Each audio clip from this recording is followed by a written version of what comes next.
L'air décontracté et sans protocole d'État, Issa Chiroma Bakary a atterri cet après-midi à Garoua, sa ville natale, autour de 13h30 par un vol Camerco en provenance de Yaoundé. Un bref accueil pour le président du Front pour le Salut National du Cameroun, bien loin du ramdam habituel offert par les militants de ce parti dont le fief est la capitale de la région du Nord. Devant les caméras des hommes de médias, Issa Chiroma, malgré le sourire apparent, n'a pas souhaité commenter sa démission du gouvernement. Je vous remercie infiniment pour l'attention que vous m'accordez. Merci beaucoup. Issa Chiroma Bakary, avant de prendre la direction de sa résidence située au quartier Marouaré, le désormais ex-ministre de l'Emploi et de la Formation professionnelle a confié en Foufoulde sa langue maternelle d'être enfin libéré de ce poids. Pour l'ancien journaliste de la CRTV, qui connaît bien l'homme, Issa Chiroma jouerait donc la montre. Chiroma Bakary, comme on le sait, un vieux baroudeur de la scène politique camerounaise depuis 30 ans, a donc des idées dans la tête. Peut-être il attend la réaction du gouvernement, quand on dit qu'il aurait déposé auprès du Premier ministre Dion Ngouté une probable lettre de démission par rapport à sa présentation à l'élection présidentielle qui vient. Quelle sera la durée du séjour de Issa Chiroma dans sa ville natale et quels sont ses plans pour la suite? Seuls les prochains jours le diront. On a Cissé Bamanga qui a essayé de se prononcer à ce sujet-là le 7 juin. Il dit au Cameroun, une élite colon, ministre du Septentrion, veut berner et diviser l'opposition pour permettre au président Paul Biya de gagner une fois de plus.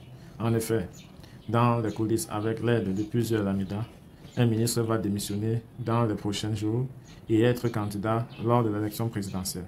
Par la suite, une vingtaine de partis politiques de l'opposition vont rejoindre cette élite colon ministre, puis il sera déclaré en deuxième position, tandis que Maurice Kamto se classera troisième.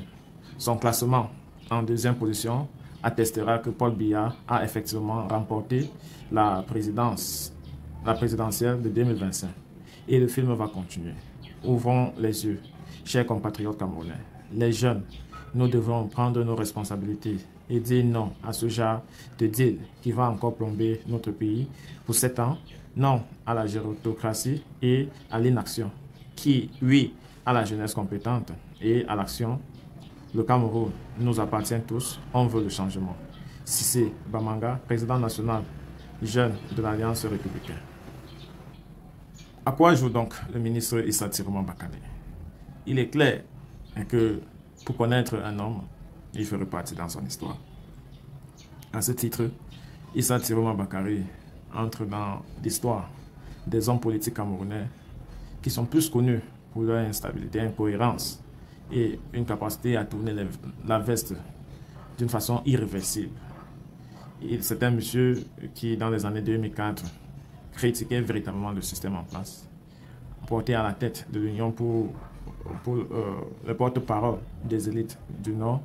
Une fois nommé ministre, a pris le côté du pouvoir après la coloration du pouvoir en place. Et depuis lors, continue à exister sur ce bannier-là. Ce qui est vraiment regrettable, c'est toujours cette frange de population qui continue à le suivre. Venez dans les réseaux sociaux commencer à pleurer que le peuple camerounais est pris en otage, ce n'est pas vrai.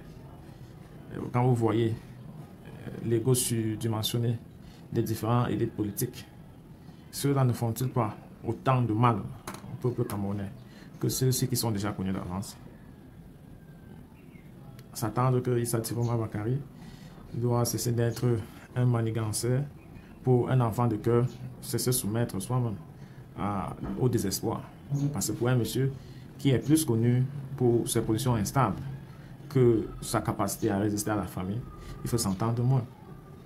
Si on ne s'en tient qu'au propos de Cissé, il est clair qu'il joue déjà un jeu bien défini et qu'on gagnerait à partager nos programmes politiques. Comme je Bien, nous sommes en avril 1984, ce fameux 6 avril que le Cameroun a vécu avec des sueurs froides. Où est-ce que vous vous trouvez lorsque ces événements concernant une tentative de coup d'État surviennent au Cameroun? C'est un événement douloureux dont chaque fois qu'on en parle, c'est comme si on remuait le couteau dans la plaie. On fait tout pour l'oublier, mais chaque fois que vous l'évoquez, vous nous amenez donc à parcourir ce passé, à relire ces pages douloureuses et tristes de notre histoire. Lorsqu'il y a eu la tentative de coup d'État, j'étais donc au chemin de fer. J'étais à la direction générale du chemin de fer. Et la tentative de coup d'État a eu lieu le 6 avril. Il s'est trouvé, malheureusement pour moi, que quelques-uns des acteurs qui avaient pris les armes contre les institutions étaient mes amis d'enfance. Du coup, il y a donc eu une présomption, peut-être de complicité ou de connivence, entre ceux-là qui ont pris les armes contre les institutions et moi-même, dès lors qu'il existait donc les liens entre eux et moi. Écoutez, c'était des amis d'enfance, nous avons passé le certificat d'études ensemble, nous étions tous de Garoua, bref, toutes les conditions étaient donc réunies pour que pèse sur moi donc un soupçon de connivence, de complicité ou au moins de connaissance de la chose. Vous avez gardé certains des noms de ces personnes? Non, pas seulement parce qu'il m'a posé une question précise, je voudrais dire enfin qu'est-ce qui s'est passé pour qu'on m'arrête. Alors, il s'est trouvé malheureusement à cette époque-là, nous tous nous étions suspects. Nous étions tous suspects. Toutes les élites du Septentrion qui étaient directeurs généraux, directeurs, ainsi de suite, qui occupaient des postes, ou alors dont la capacité intellectuelle prédisposait à avoir telle ou telle position ou telle vision, nous étions donc tous arrêtés. Et j'étais de ceux-là, j'ai donc été arrêté et puis envoyé donc à Yaoundé. Ici, je suis venu à Yaoundé, à la CEMIL, et puis de la CEMIL, donc j'ai été envoyé à Kondengui, où je suis resté, quelque temps. Je suis resté à Kondengui pendant, disons, 6 mois, 6-7 mois. Et puis... Quels sont les motifs de l'arrestation lorsqu'on vous arrête? Quels sont les motifs qui sont formulés contre vous? Bon, écoutez, en vérité, c'était un stéréotype. Il savait très bien qu'ingénieur au chemin de fer, à la direction générale du chemin de fer, de quelque manière que ce soit, je n'aurais pu initier cette tentative de coup d'État. Alors, ce qui m'était reproché, si vous voulez, le réquisitoire, la charge retenue contre moi, c'était donc tentative coup d'État, destruction des biens, assassinat, bref, la liste était longue. En vérité, je n'avais rien de tout ça. Là. Mais la question, monsieur le ministre, je reviens là-dessus. Aujourd'hui, c'est vrai que c'est un épisode douloureux, mais vous avez dit qu'il y a certains de vos amis d'enfance, des camarades de classe, qui étaient donc impliqués dans ces coups d'État. Peut-être qu'il faut donner quelques noms et peut-être rappeler le sort qui a été le leur. Peu importe. Je vous dis, cette page-là, nous gagnerions tous à la tourner. Nous sommes en train de la tourner, je pense que nous sommes en train de la tourner et nous la tournons. Est-ce que le problème, ce n'est pas justement parce que... rien de donner des noms ou bien de dire ensuite le sort qui leur était réservé. Est-ce que ce n'est pas justement parce qu'on n'arrive pas à faire le deuil, ce deuil-là, qu'on a du mal à régler un certain nombre de questions? Non, vous vous trompez lourdement. D'abord, la règle connue de tout le monde, lorsque vous prenez des armes contre une institution d'État, en particulier une tentative de coup d'État, il y a 2 possibilités. Vous gagnez, vous êtes au pouvoir. Vous perdez, vous payez le prix. Ça, c'est la règle, incontestablement. Ils ont pris les armes, ils ont perdu, et ma foi, ils ont été traduits devant la cour martiale. Tous ceux qui étaient reconnus en ont payé le prix. Bon, et puis, les autres, tous les autres, une bonne partie est donc passée devant le tribunal militaire, c'était mon cas.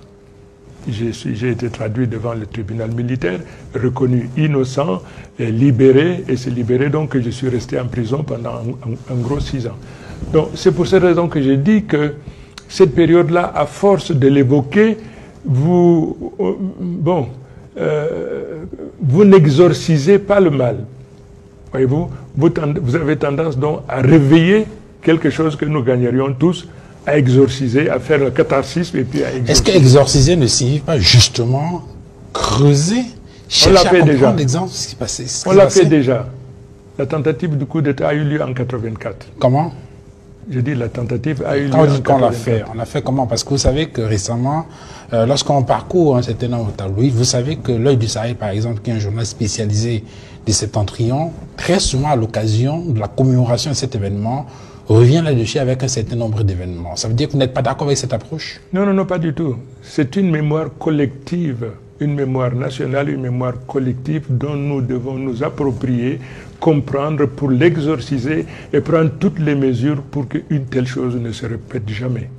Le fait donc de rappeler ça, que l'œil du Sahel le rappelle de temps en temps, c'est simplement pour se souvenir de ce qui s'est passé. Il y a des dizaines d'officiers qui ont été exécutés sur la place publique, d'autres sont morts par inanition. Et je ne vais pas revenir sur d'autres les circonstances dans lesquelles ces procès sont déroulés, en Fou, à Yaoundé, entre autres. Vous estimez qu'on a passé l'éponge, on n'en parle plus? Est-ce que vous étiez là pour dire tout ce que vous êtes en train de dire? Vous n'étiez pas là. Parce que vous estimez que c'est faux ce que je dis, monsieur le ministre? Non, je ne dis pas. Mais je dis, lorsque vous dites quelque chose, il faut le dire avec réserve. Il se dit, on a dit. Mais lorsque une déclaration est aussi catégorique et péremptoire, ça veut simplement dire que vous détenez la vérité. Je conteste ce que vous avez dit, mais une fois de plus, ces événements ont été douloureux. Nous sommes en train de l'exorciser. On est en train de le soigner. Celui qui préside aux destinées de cette nation est parfaitement conscient de la situation et les mesures ont été prises, sont en train d'être prises et seront prises pour que ces stigmates-là, qui malheureusement survivent ça et là, disparaissent. Mr. Minister, how did your trial unfold? How did you lead when I was arrested, of your trial? When I was arrested, I was charged for having been part of this plot, this abortive attempt of coup d'etat. Okay? I was charged. I was court-martialed, brought to justice, brought to book. Then, as I was completely innocent, not knowing anything about the plot which was taking place, then I was acquitted. I was freed. I was liberated. Instead of letting me go according to the law, they decided to keep me in prison, and I spent almost 6 years. And the question is why? The question is why? Why were you particularly kept? Were you a danger to... I was not alone. Or were you still considered as a danger to the power in Yaoundé? After our liberation, I listed 10 or 12 of us who were liberated and kept in prison, despite the fact that they were liberated. Why me? I don't know. I don't have an answer. But it doesn't matter. Today, I stand up and ready to give whatever is useful, necessary to help, to assist this nation move forward. Vous avez évoqué, monsieur le ministre, tout à l'heure, que le président de la République est en train de prendre des mesures pour que ces stigmates disparaissent. L'une des mesures attendues concerne l'ancien président de la République, Amadou Ahidjo, dont la dépouille est toujours à Dakar, au Sénégal. Vous savez que son épouse, Germaine Ahidjo, a demandé au gouvernement camerounais de procéder à son transfert vers le Cameroun et l'organisation des obsèques dignes d'un chef d'État pour le président Amadou Ahidjo. Que pensez-vous de cette demande formulée depuis de nombreuses années par l'épouse du premier président de la République du Cameroun? Le chef de l'État est chef de toute la nation. Il est dépositaire de l'histoire de toute la nation. Il en est garant. C'est vrai que le président de la République, l'ancien président Ahidjo, aujourd'hui se trouve à Dakar, mais il y a d'autres nationalistes qui étaient bannis, qui se trouvent aussi à l'extérieur. La responsabilité du président de la République, c'est d'engager une opération globale de la réhabilitation de la mémoire, du rapatriement de tous les corps de ceux de nos septentrions qui, d'une manière ou d'une autre, ont contribué à l'avènement de l'indépendance, à la gestion du Cameroun après l'indépendance, et ainsi de suite. Le président de la République est parfaitement conscient de cette situation, mais il est également conscient de ce qu'il y a d'autres nationalistes. Madame Ahidjo a demandé cela, les UPCistes ont demandé la réhabilitation, ainsi de suite, ainsi de suite. Le président de la République doit intégrer tous ces facteurs-là. Voyez-vous, il y a ceux de nos compatriotes qui ont donné de leur sang pour que nous accédions à l'indépendance et dont la mémoire n'a pas été réhabilitée et dont le cours se trouve aujourd'hui hors du Cameroun. C'est le cas de tel ou de tel, mais le président Ahidjo, pour avoir été le premier président et dont le corps se trouve, effectivement, son corps mérite d'être au chef de l'État, donc, le moment venu. De parcourir donc la liste. Can you allow me please to complete before you take the floor, please? Go ahead, Mr. Please, please. Donc, il appartient au chef de l'État de faire donc l'inventaire de tous ces cas-là. Et puis de procéder, parce que cela contribuera donc, fera partie des monuments historiques qui permettront au président de la République d'entrer dans l'histoire par la grande porte. Monsieur le ministre, j'aimerais que vous précisez votre pensée. Est-ce que vous êtes favorable au rapatriement de la dépouille du président Amadou Ahidjo et l'organisation des obsèques dignes d'un chef d'État qu'il a été pour le Cameroun? Monsieur, je n'ai absolument rien contre. Je n'ai absolument rien contre. Absolument rien. Tout au contraire. Mais je dis aujourd'hui que le président de la République a la responsabilité d'être juste et équitable dans ce processus inexorable, inévitable. C'est pour cette raison que je pense, et je ne suis pas dans le secret de Dieu, je ne suis pas dans le secret du chef de l'État, mais le connaissant comme homme d'honneur, soucieux donc de son image qui sera jugée par l'histoire, il prendra donc toutes les mesures pour que tout ce dont le corps réside aujourd'hui à l'extérieur soit rapatrié, compris le corps du président Ahidjo. Cela fait une trentaine d'années que cette famille attend cette décision du président de la République du Cameroun et d'autres familles, des nationalistes dont vous avez fait mention dans vos propos. Comment expliquer que cela prend autant de temps pour cette mémoire collective, pour ceux qui se sont battus pour ce pays? Écoutez, vous me posez une question qui relève peut-être de votre compétence. Pourquoi vous voulez me filer la patate chose? Vous me dites, voilà, non. You're a member of government. I am a member of government. Yes. Why is it taking this long for this to be done? I said that this is long for you.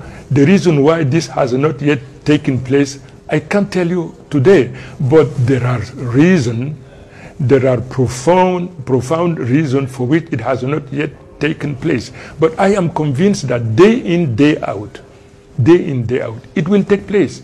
It is just a matter of time, matter of giving time to the head of state because this falls within his responsibility. You see, he has been in power for close to 4 decades now. This is your problem. This is the problem of the nation. He is in power for 4 decades. And he has not been able to do this for close to 4 decades now. He is there for 40 years, and this is the will of the people. This is the will of the people. Mais en attendant que le président prenne cette initiative, monsieur le ministre Issa Tiwabakari, vous êtes originaire de Garoua. Lorsque vous y allez, et bientôt vous irez à Garoua, dans le cadre de la campagne électorale pour les élections législatives et municipales à venir. Est-ce que vous n'êtes pas gêné? Est-ce que vous n'êtes pas embarrassé lorsque vous lisez dans le regard de ces populations qui attendent effectivement le retour du président Ahidjo et qui attendent également qu'un certain nombre de choses soient dites, par exemple, sur toutes ces personnes qui, à l'occasion du putsch d'avril 84, ont été tuées? Est-ce que quand vous lisez dans leur regard, vous n'êtes pas gêné, vous n'êtes pas embarrassé? Est-ce que vous ne vous dites pas que quelque chose doit être fait le plus tôt possible? Vous savez, vous procédez à une lecture émotionnelle. L'État a une âme, mais l'État est sans état d'âme. Le chef de l'État fixe des priorités. Pour la marche de sa nation, fixe des priorités. Vous me posez la question, je ne suis pas chef d'État. 1, 2, 2. Les populations, vous savez, Ahidjo était musulman. S'il faut appliquer le code de l'islam, le musulman est enterré là où il est tombé. Le musulman est enterré là où il est tombé. Donc, quand vous me posez la question de savoir si je regarde les yeux des autres, dans quel état d'esprit ils sont musulmans pour la plupart, au moins à Garoua, et pour eux, là où se trouve le président Ahidjo, il devait être enterré là-bas, conformément aux prescriptions, aux indications de l'islam. Mais je parle sous le contrôle des docteurs de l'islam. Je peux me tromper dans cette déclaration. Si tel était le cas, je m'en excuse. Mais Ahidjo, là où il se trouve, je vous prie de me croire qu'en tant que musulman, ça ne gêne aucun musulman. Mais maintenant, si on ramène le corps, ce corps va nous rappeler sa mémoire, toutes ses réalisations, nous les célébrerons et son corps sera donc enterré avec l'honneur, avec la dignité due à son rang. Monsieur le ministre, après avoir été libéré, après 6 ans que vous avez passé en prison, vous l'avez dit tout à l'heure, un peu plus de 6 ans, dès que vous sortez, votre engagement politique se fait au sein d'une formation politique dite de l'opposition.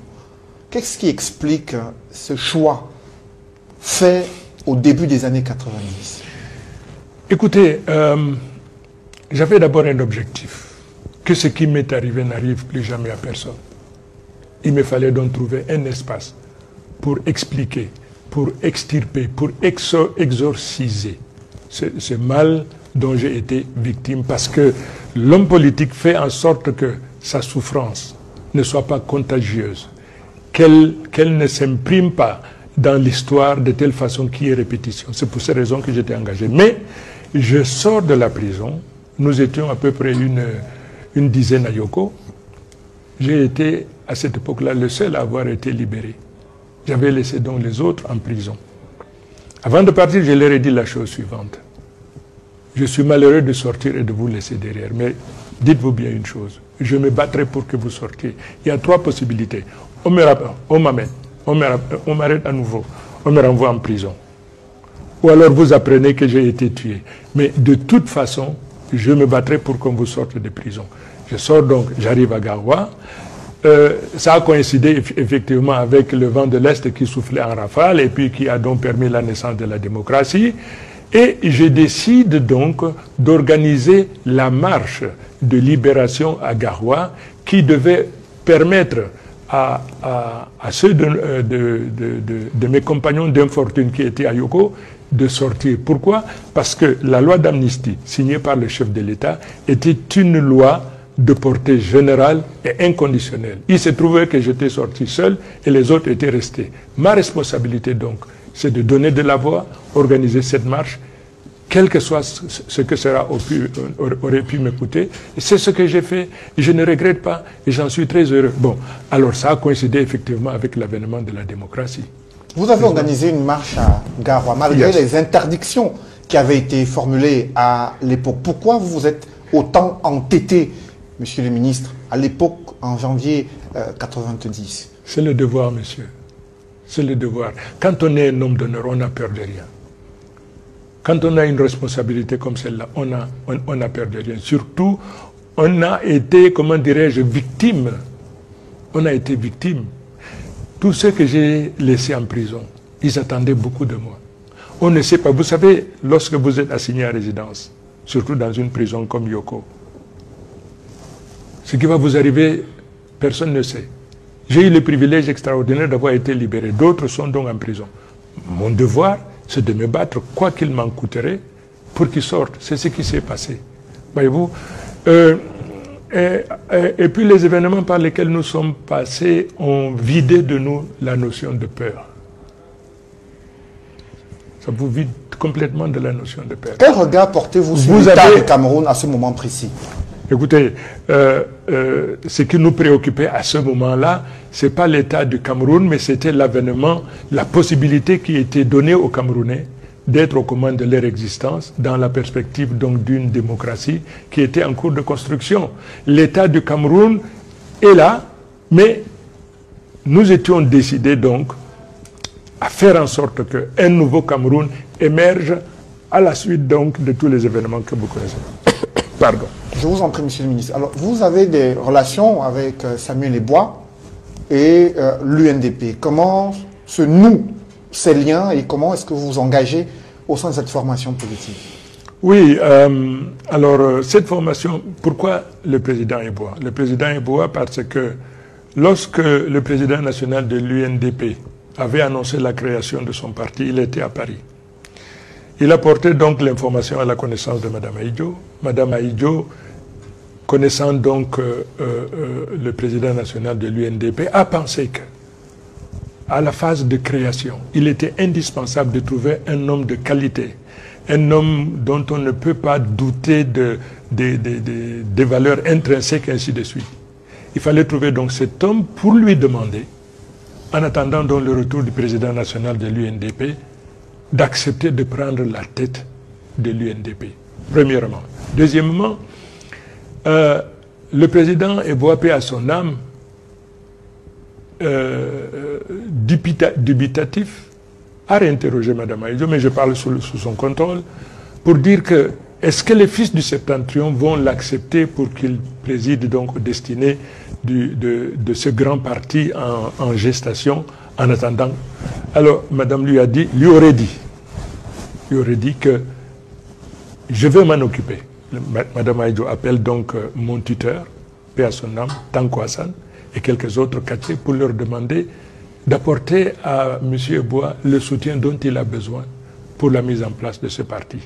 Et comme le président Tanko était mon parrain, mon tuteur, chez qui je vivais tout au long de mon séjour à Douala et avec qui je m'entendais parfaitement bien, il m'a demandé donc de joindre donc ce grand mouvement en essence et d'accepter, parce que mon objectif était de créer un parti politique. Il se trouve malheureusement que je n'en avais pas les moyens. Je sortais de prison, je n'avais pas un copec, voyez-vous, mais ce n'est pas l'envie qui a manqué. Il se trouve malheureusement que je n'en avais pas.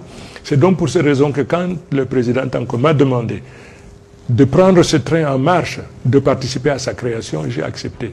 Et du coup, pour faire court, j'étais à la fois secrétaire politique de ce parti et secrétaire national à l'organisation.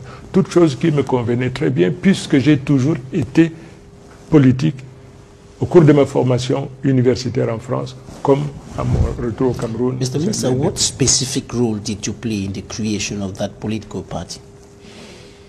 Well, I was one of the leading members of this political party. As I told you, when we decided to organize this march, objective being to free people from fear, to enable them to be at the helm of their life, I became one of the most important leaders.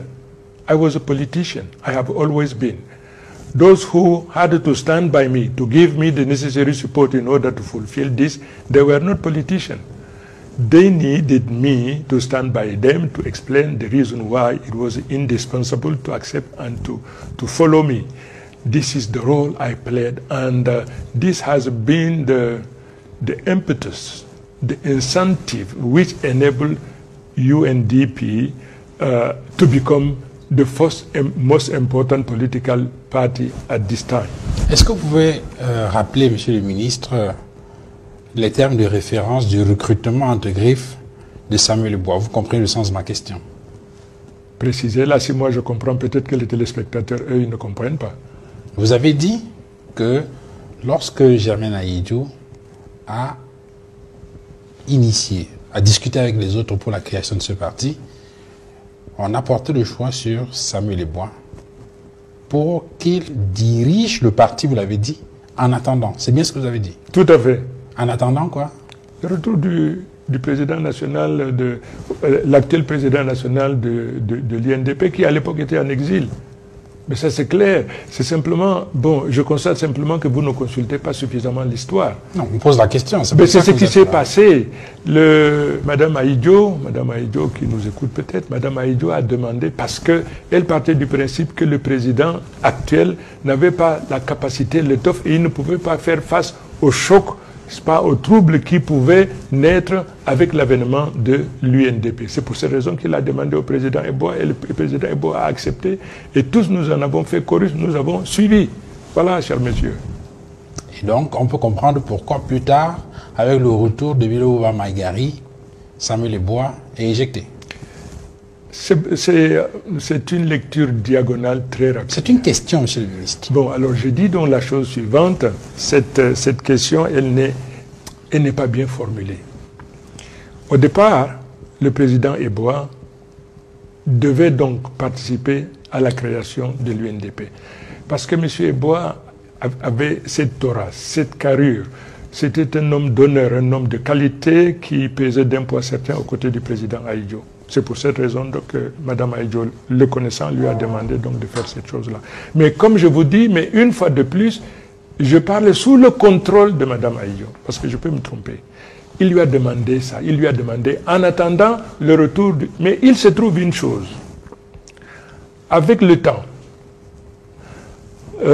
vous savez, à tout seigneur, tout honneur, il faut saluer Yondo Black et les autres qui ont été à l'origine de la naissance de la démocratie, Frundi, Yondo, Anissé, Madame Henriette Ekwe et autres. Lorsque nous avons mis en place ce parti politique, tout le septentrion avait adhéré à ce parti politique. La magie de l'UNDP à cette époque-là, c'est que son président de l'époque était fils du Grand Sud. Et toutes les populations septentrionales adhéraient donc à ce parti politique. C'était donc un mariage extraordinairement beau. Donc, mais entre-temps, qu'est-ce qui s'est passé? Le président Eboa était devenu président de la coordination des partis politiques de l'opposition. Mieux, président du directoire politique, c'est-à-dire le genre de cabinet, shadow cabinet de l'UNDP. Donc, il était devenu tellement important. Tous les ambassadeurs, les chefs traditionnels se référaient plutôt à lui pour faire telle chose. Il avait acquis une notoriété, un poids tel que l'évincer détruirait la dynamique qui était mise en place. Voyez-vous? Mais j'ai dit aujourd'hui, c'est l'histoire. Il devait donc occuper cette fonction en attendant. D'où sont venus les sons discordants au sein de cette formation politique, monsieur le ministre? Est-ce que vous savez qu'on nous regarde? Est-ce que vous savez que, je ne sais pas moi, un jugement sévère, cruel risque d'être porté parce que j'aurais peut-être travesti une page de l'histoire? Alors, si tel est le cas, je demande vraiment pardon. Je le fais en toute honnêteté, en toute objectivité. Je ne sais pas mentir, je ne sais pas travestir les faits. Et si tel est le cas, je l'ai dit aussi. Quelle est votre question? D'où sont venus les sons discordants au sein de l'UNDP pour qu'il y ait une éjection de Samuel Eboua et ensuite l'arrivée des Belou Bouamanga? Écoutez, mais je vois que cette partie de notre histoire vous intéresse tellement parce que vous avez un acteur majeur en face de vous. Il s'est trouvé que nous avons donc, avec tous les partis politiques de l'opposition, la coordination a été mise en place. Nous avons réussi, bon an, mal an, à obtenir ce qu'on appelait à l'époque les villes mortes. Toutes les villes du Cameroun, à l'exception de Yaoundé et quelques villes donc dans le sud, obéissaient donc aux injonctions de l'opposition. Ça a duré 3, 4, 5, 6, 7 mois. Et chaque fois donc qu'on revendiquait la conférence nationale souveraine, le président Biya est resté fidèle à son engagement en nous rappelant que la conférence nationale souveraine est sans objet. En vérité, il nous a usés avec le temps. Si au départ, volontairement, les Camerounais qui aspiraient également au multipartisme adhéraient à l'idée des villes mortes pour contraindre l'exécutif à accéder à la conférence nationale souveraine,